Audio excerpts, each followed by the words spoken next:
What's happening, good people? My name is Doug and this is Thaber Media.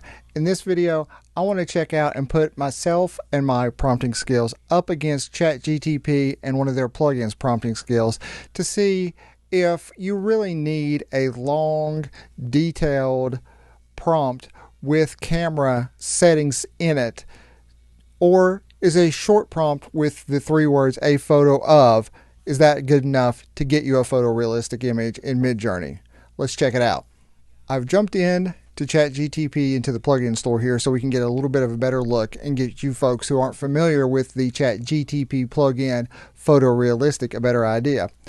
Here you can see it's a fairly short and simple explanation, just like all the plugins in the plugin store. Generate photorealistic prompts for Midjourney. That is about as simple as it gets. This should be pretty interesting. For this challenge, I think what I'm going to do is go with a grilled cheese sandwich. That seems pretty neutral, so let's get that plugged in. All right, a grilled cheese sandwich. Let's hit enter and let ChatGPT with the Photorealistic plugin enabled. Let's see what it can generate. Okay, we've got 2 prompts now. Looks like prompt 1 would be my favorite. So what I'm going to do is I'm going to copy this, then we're going to jump over to Midjourney, paste it in, and see what happens. All right, I'm here in my Discord server, typing in the Imagine prompt, and we already copied our prompt generated by Photorealistic in ChatGPT. So all we need to do is Control V and paste, and there we go.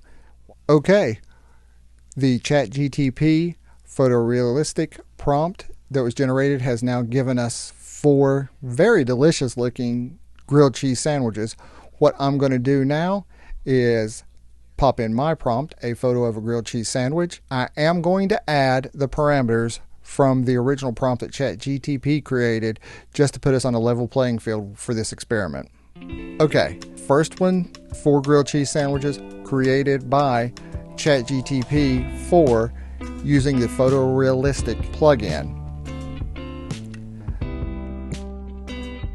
These 4 grilled cheese sandwiches, I simply typed in a photo of grilled cheese sandwich, added the parameters that the original prompt from ChatGPT had, again just to keep us on the levels playing field, same aspect ratio and everything. I'm hard pressed to find a difference between the two. Maybe you guys are seeing it, I'm not. Maybe we should try a different prompt. Let's try this. Let's try a couple on the beach at sunset. Okay, we have 2 prompts now generated by ChatGPT using the Photorealistic prompt, and I'm thinking I like number 2 prompt on this one better, so I'm going to go ahead and highlight it, copy it, and then we'll jump over to Midjourney and Discord and generate some comparisons. All right, the ChatGPT prompted images are up and they look pretty good. I'm going to wait and go ahead and generate a photo of images, and let's see the comparison with these.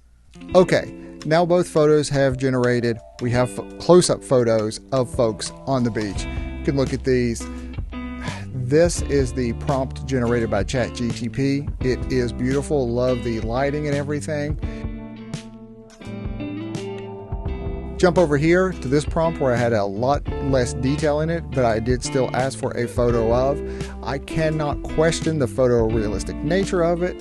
However, I've got to say, with the extra details, you're definitely going to get better results when you pack in more details. All right, so you can see there that with both of those, you get some really, really great images.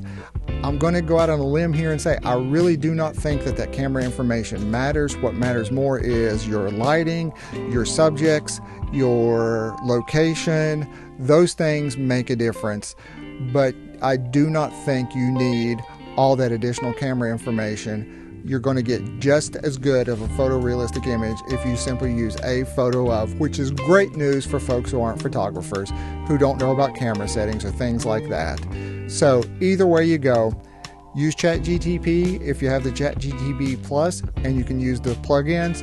Use the Photorealistic, play with it yourself. If not, I really don't think you're missing out on anything. You can still get great photo images just by using a photo of followed by a subject. Thanks for watching.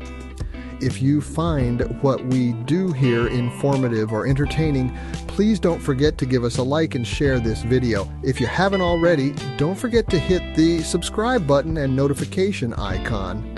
That way you'll never miss our future content. Thanks again. Until next time, keep making the things that make you happy.